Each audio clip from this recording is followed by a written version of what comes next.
Hi, everyone, and welcome to another episode of Easy Chat English Podcast. I'm Amelia, and with me is my wonderful co-host, Ethan.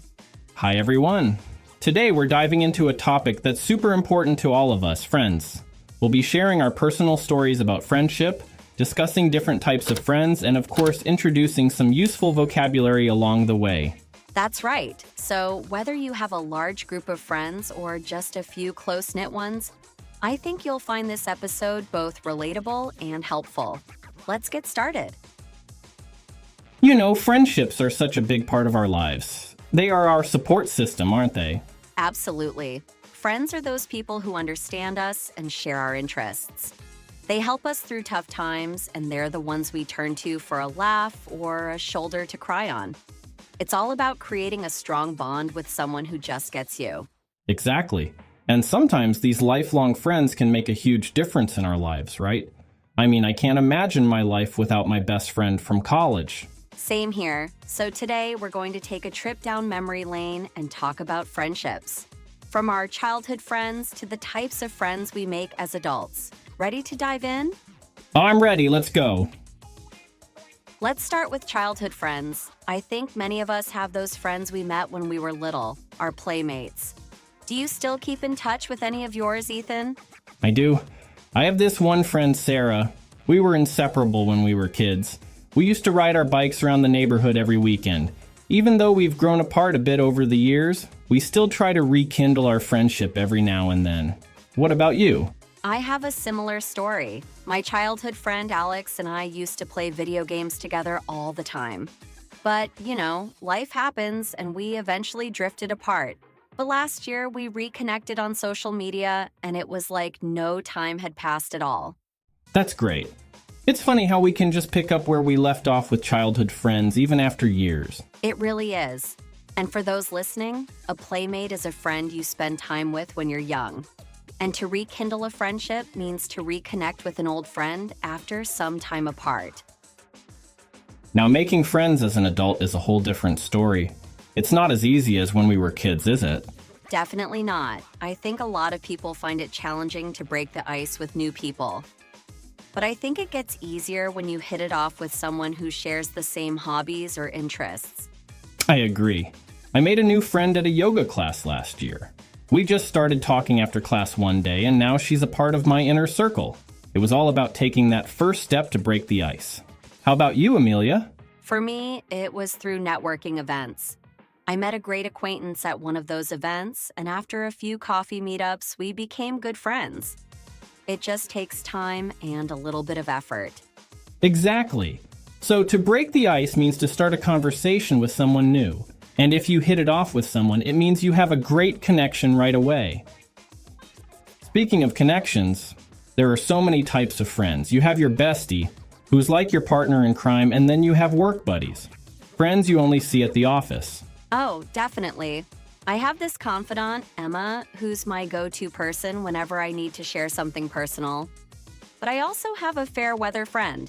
You know, the type who's only around when things are good. Ah, the fair weather friend. We all have one of those, but sometimes even those friendships serve a purpose. They might not be part of your inner circle, but they can still make you laugh or keep you company. True.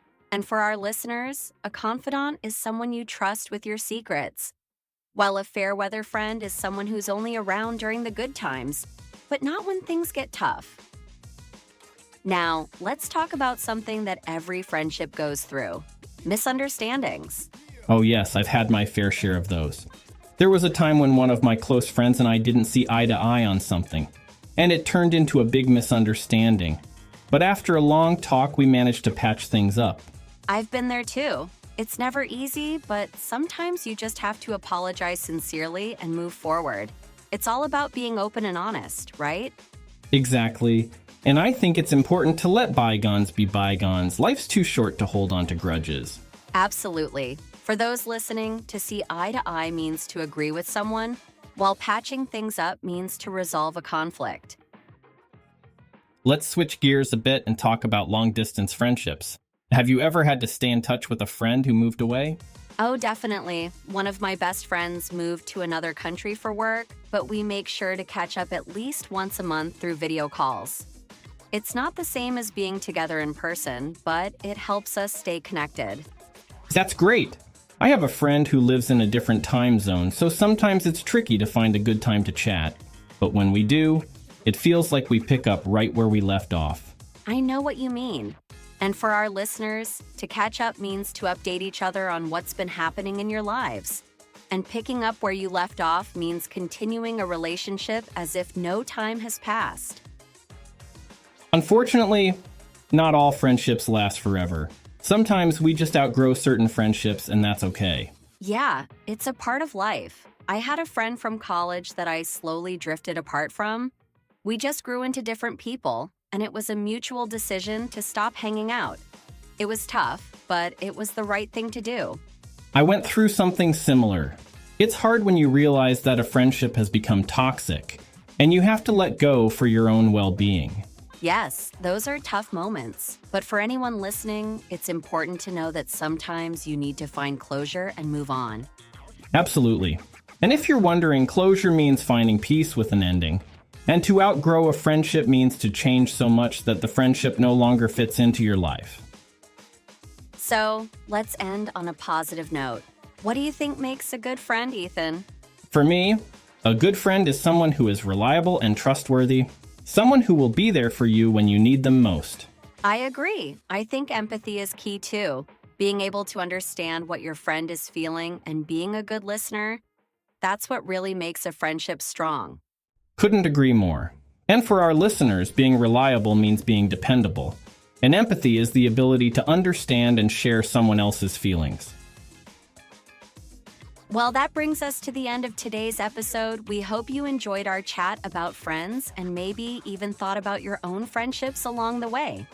Yes, and we hope you learned some new words and expressions too. Remember, friends can come and go, but the memories and lessons they bring stay with us. If you like this episode, don't forget to share it with your friends. And let us know in the comments, what does friendship mean to you? Thanks for listening, everyone. Until next time, keep practicing your English and cherish those friendships.